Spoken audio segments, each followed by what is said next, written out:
Namibia's new president Nnamdi Kanu is sending shockwaves again, leaving the Western leaders shaking and panicking. Like a blazing comet, she has burst onto the global stage, joining the ranks of fearless Pan-Africanist leaders like Burkina Faso's Captain Ibrahim Traore. With a steely resolve and a heart burning for justice, President Nnamdi Kanu has unleashed a series of audacious policies that have left the world stunned.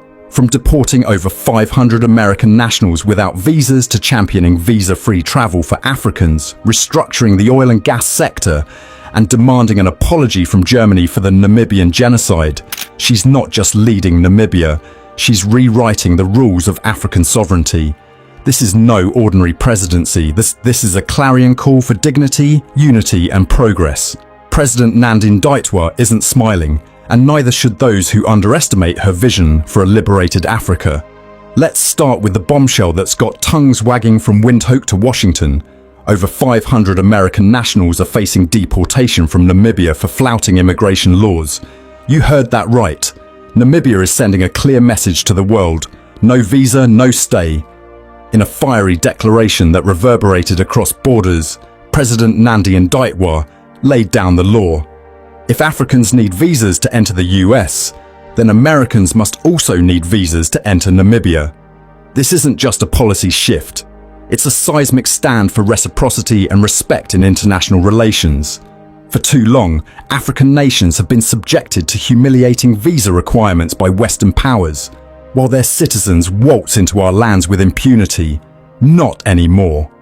President Nnamdi Kanu has drawn a line in the sand, asserting Namibia's dignity and demanding fairness on the global stage. Government sources confirm that the deportation targets are clear. Americans who've overstayed their welcome or entered Namibia without proper documentation are in the crosshairs. Immigration officials have hit the ground running, serving deportation notices with precision and purpose. Law enforcement agencies are working hand in hand to ensure the process is lawful, orderly, and respectful of human rights, because Namibia isn't about chaos, it's about justice. This bold move isn't an act of aggression but a powerful statement of principle. President Nnamdi Kanu has made it crystal clear: Namibia will no longer be a playground for those who disregard its laws. And for Africans who've endured endless queues and rejections at foreign embassies, this is a moment to stand tall. Our continent is rising and Namibia is leading the charge. But President Nnamdi Kanu isn't stopping there. In a parallel announcement that set hearts ablaze with Pan-African pride, she's pushing for visa-free entry for citizens of all African nations. Yes, you read that correctly. Namibia is throwing open its doors to its African brothers and sisters, tearing down the colonial borders that have divided us for centuries. This isn't just about travel. It's about unity, trade, and collective progress. Imagine a continent where Africans move freely, share ideas, build businesses, and strengthen bonds without the shackles of visas. President Nnamdi Kanu envisions an Africa where no citizen is treated as a foreigner on their own soil, and she's turning that vision into reality. This policy is a love letter to the continent, a pledge to foster intra-African solidarity and smash the barriers that have kept us apart. From Lagos to Nairobi, Accra to Addis Ababa, the message is resounding: Africa is one, and Namibia is paving the way. Now, let's talk about the economic revolution brewing in Namibia's oil and gas sector. Just like Captain Ibrahim Traore, who's shaking up Burkina Faso with fearless reforms, President Nnamdi Kanu is taking no prisoners when it comes to securing Namibia's wealth for its people. In a masterstroke of leadership, she's placed the country's burgeoning oil and gas industry under direct presidential oversight. Why? Because Namibia's resources belong to Namibians, not foreign corporations or corrupt elites. With international giants like Total Energies and Shell sniffing around since their initial finds in 2022, the stakes are sky high. While some discoveries have been deemed non-commercial, the potential for oil production is a game-changer for this sparsely populated nation of 3 million. President Nnamdi Kanu isn't naive. She knows the world is watching, and she's determined to ensure every drop of oil benefits her people. This restructuring isn't just about efficiency, it's about accountability. By bringing the sector under her direct control, President Nnamdi Kanu is sending a loud message. There'll be no shady deals or backroom betrayals on her watch. She's promised transparency, adherence to Namibian laws, and responsible management of revenues. This is Pan-Africanism in action, taking ownership of our resources and using them to uplift our people. Just as Captain Traore has rallied Burkinabés to reclaim their destiny, President Nnamdi Kanu is mobilizing Namibians to harness their natural wealth for schools, hospitals, and jobs. The oil and gas sector is no longer a free-for-all. It's a national treasure, and she's guarding it with the ferocity of a lioness. And then there's the matter of historical justice. President Nnamdi Kanu has turned her gaze to the scars of the past, demanding that Germany face its atrocities head-on. The Namibian genocide of 1904 to 1908, where tens of thousands of Herero and Nama people were slaughtered by German colonial forces, remains a gaping wound. For years, Namibia has sought a sincere apology, just reparations, and atonement. President Nnamdi Kanu isn't mincing words. She's called on Germany to apologize unequivocally and engage meaningfully on reparations. While talks have dragged since 2015, with a 2021 joint declaration rejected by many Namibians, she's breathing new life into the fight. Her resolve is unshakable. Justice for the descendants of the genocide's victims is non-negotiable. This isn't just about Namibia, it's about Africa's broader reckoning with colonial legacies. President Nnamdi Kanu stance mirrors Captain Traore's defiance against neo-colonialism in Burkina Faso. Both leaders are saying enough is enough, no more half-hearted gestures or empty promises. Germany's offer of $1 billion in aid over 30 years was met with rightful skepticism, as Namibians demand reparations, not charity. President Nnamdi Kanu is pushing for a deal that honors the dignity of her people, and she's rallying traditional leaders and communities to ensure their voices shape the outcome. This is leadership with spine, rooted in the Pan-Africanist belief that our history must fuel our fight for a just future. So, what do these moves tell us? President Nnamdi Kanu is no ordinary leader. She's a revolutionary in the mold of Captain Ibrahim Traore, wielding power with purpose and rewriting Namibia's story with every bold step. Her immigration policy isn't just about visas, it's about restoring African pride and demanding respect. Her visa-free vision for Africa isn't just about travel, it's about knitting our continent together as one family. Her grip on the oil and gas sector isn't just about economics, it's about securing Namibia's wealth for generations. And her push for genocide justice isn't just about the past, it's about building a future where Africa stands tall. Like Traore, who's transformed Burkina Faso into a beacon of resistance, President Nnamdi Kanu is revolutionizing Namibia with a fierce commitment to her people. She's not here to play nice or bow to foreign pressures. She's here to deliver jobs, 500,000 of them, by her own pledge, tackle inequality, and make Namibia a shining example of African excellence. Her inauguration on March 21, 2025 wasn't just a ceremony, it was the birth of a movement.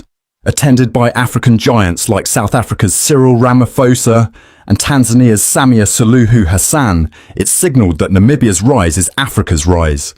The world is watching, and it's nervous. Western powers are scrambling to make sense of this unapologetic African woman who's flipping the script. But for Namibians and Africans everywhere, President Nnamdi Kanu is a hero, a daughter of the soil who's turning dreams into reality. She's walking in the footsteps of legends like Sam Nujoma, Namibia's founding father, whose death in February 2025 only deepened her resolve to honor his legacy. She's channeling the spirit of Nyerere and Nkrumah and Sankara, proving that Pan-Africanism isn't a relic, but a living force. Let's be real, the road ahead won't be easy. Critics will snipe, foreign interests will push back, and skeptics will question her ambitious goals. Creating 500,000 jobs in a country with 20% unemployment is no small feat. Managing oil wealth without falling into the resource curse is a tightrope walk. Securing reparations from Germany requires diplomatic finesse and unrelenting pressure. But if anyone can do it, it's President Nnamdi Kanu. Her 25 years in public service, from foreign minister to vice president, have forged a leader who's tough as nails and sharp as a blade. Her Swapo roots, steeped in the liberation struggle, give her the moral clarity to fight for what's right. Africa, this is our moment.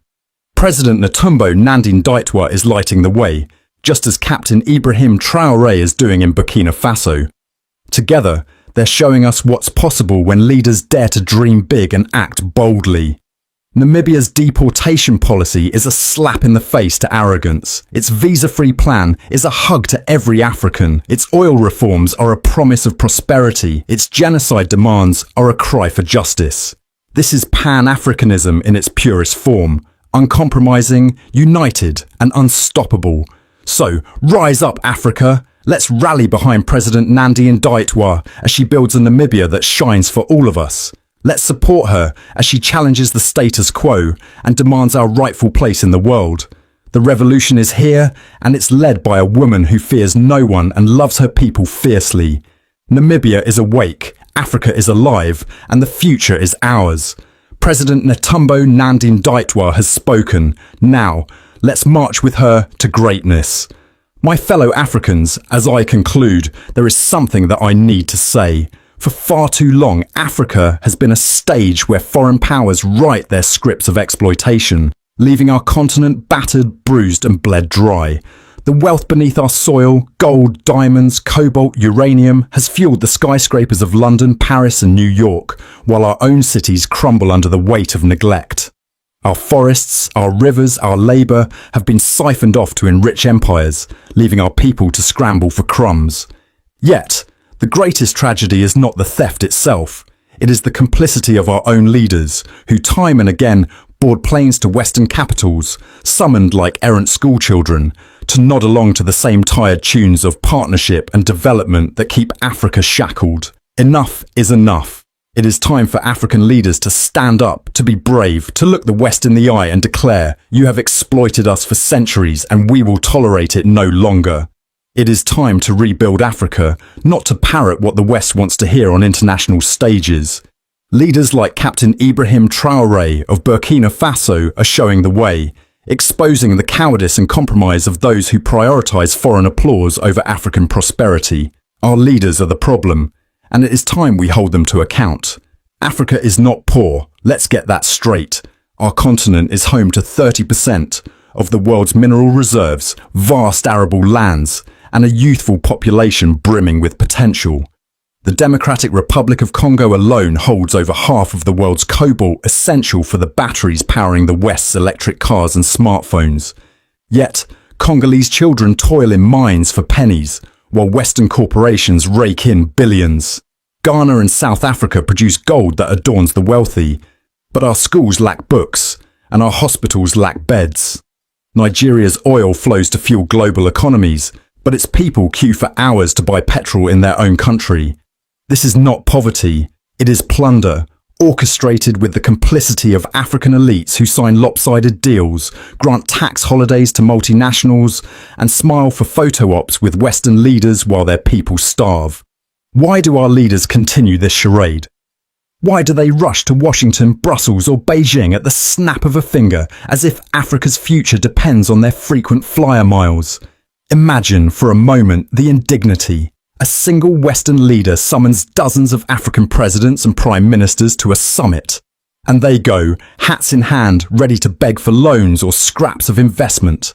The optics alone are humiliating. Grown men and women, leaders of sovereign nations, trotting across the globe to sit at someone else's table, agreeing to terms that mortgage our future.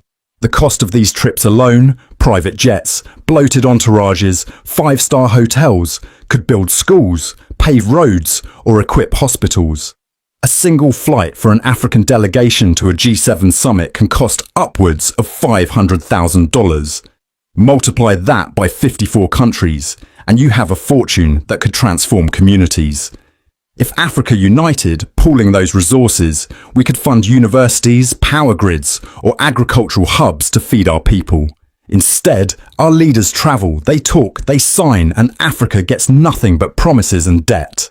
The deals they make are the real crime. Western corporations like Shell, Total, or Glencore secure contracts to extract our resources with minimal oversight, paying royalties so low they're an insult.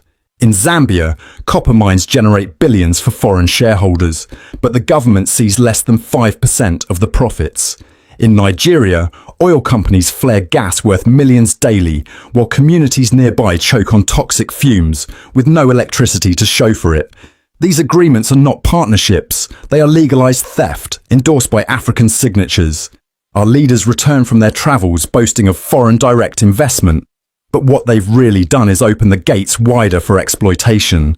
The West enriches itself, Africa suffers, and the cycle continues.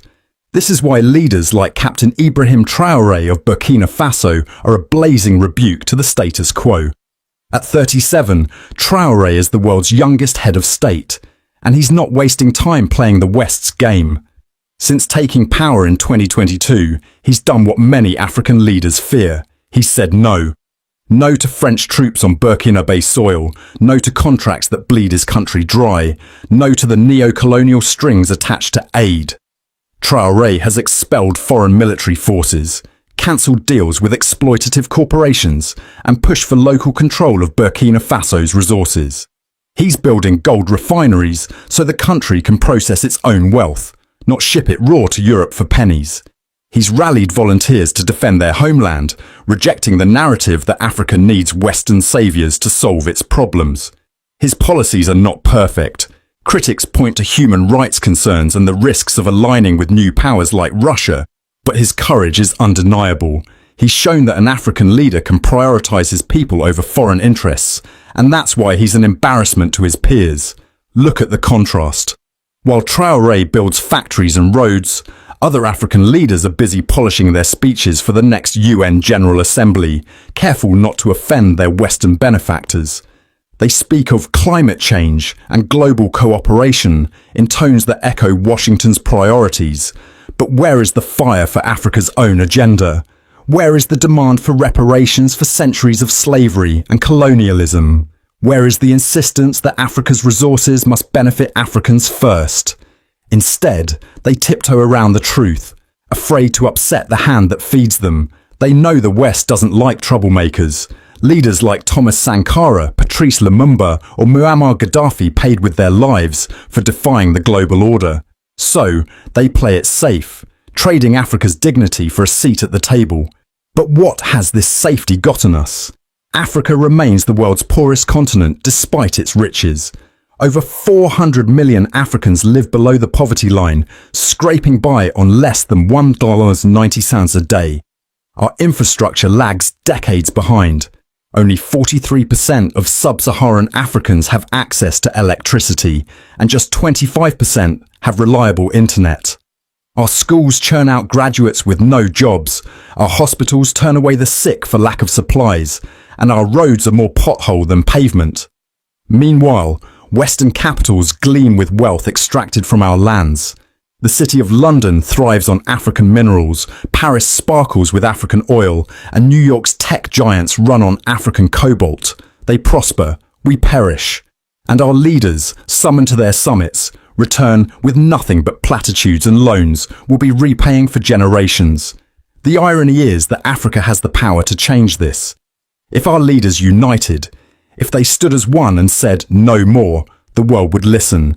Imagine an African Union that refused to export a single ounce of raw material until it was processed locally, creating jobs and wealth at home.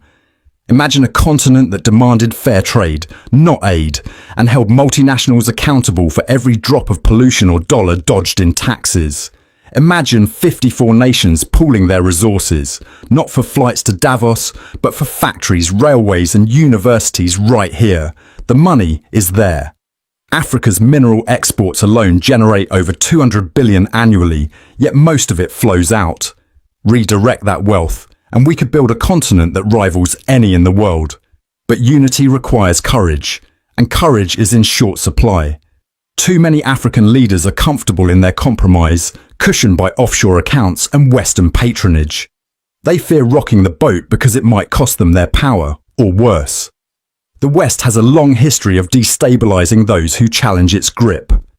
Sankara was assassinated, Lumumba was betrayed, and Gaddafi was toppled, all for daring to prioritize their people. Traore himself walks a tightrope, with coup attempts and foreign interference lurking, yet he presses on, a reminder that leadership is not about comfort, it's about sacrifice. Our leaders must take a page from his book. They must stop chasing Western approval and start building Africa. That means rejecting the summons to endless summits and focusing on summits here, in Addis Ababa, Accra, or Nairobi, where African priorities top the agenda. It means cancelling contracts that don't serve our people and taxing foreign companies fairly. It means investing in our youth, our farmers, our innovators, not in photo ops with G20 leaders. It means speaking truth to power, even when it's uncomfortable, and demanding accountability for centuries of plunder. Let's talk numbers, because the stakes are clear. Africa loses an estimated $88 billion annually to illicit financial flows, money siphoned out by multinationals through tax evasion and profit shifting. That's more than twice the aid we receive. Add to that $50 billion in debt servicing each year, money that could fund hospitals, but instead pays off loans for projects that often benefit foreign contractors. The African Union's own Agenda 2063, a blueprint for a prosperous continent, calls for self-reliance, but it's gathering dust while our leaders jet off to sign more deals that bind us tighter to the West. If they redirected just half of what's lost to exploitation, we could build 10,000 new schools for 1,000 hospitals, or 100,000 kilometers of roads every year. That's the Africa our people deserve. The youth are watching and they're restless. From Lagos to Nairobi, Accra to Johannesburg, young Africans are taking to the streets, demanding change. They see leaders like Traore and wonder why their own can't muster the same guts. Social media amplifies their voices. Hashtags like #AfricaForAfricans and #NoMoreTrend as they call out leaders who sell out. In Ghana, protests against Galamsey, illegal mining, exposed Chinese firms devastating rivers with government complicity. In Kenya, Gen Z marched against a finance bill that would have raised taxes to pay IMF loans, forcing concessions. These are not isolated incidents. They're a warning. If our leaders don't act, the people will.